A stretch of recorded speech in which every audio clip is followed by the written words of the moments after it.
سندويشة فهتة بالخبز العربي صوص الافوكادو، بنسمي بالله وبنستمتع. بسم الله.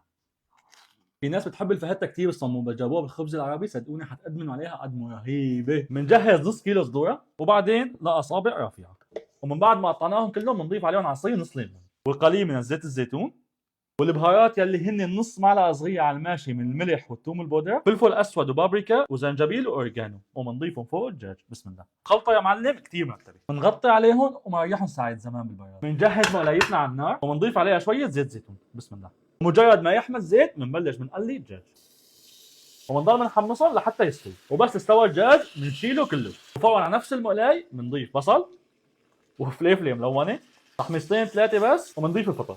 بسم الله. ورشه بسيطه ملح على الماشي، تحميصتين ثلاثه بس، وبنضيف عليهم الدجاج. بسم الله. وهيك صار فيني اقول لكم انه اجى وقت الدلال. شويه شيدر مع موتزاريلا، يا سلام شو حيطلع اليوم فهتة ولا اطيب من هيك. طبعا اسخوا، هاي الاكله بدها كثير جبنه. هلا اجى وقت الصوص. حبه افوكادو، دار معلقه كبيره من المايونيز. بسم الله. رشه ملح، عصره ليمونه، سن توم يكون صغير شوي، وبنختم بالبقدونس وبنبلش بنهرسهم كثير. خبز، واول شيء بندهنه بالصوص وبنجي هون على الدعم. ايه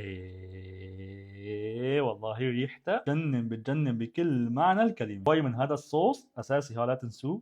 الله الله الله الله. وسندويشتنا ما ضل بدها غير المخلل. وهلا بنجهزها لحتى نحمصه مع زيت زيتون، تحميصه كثير مرتبه.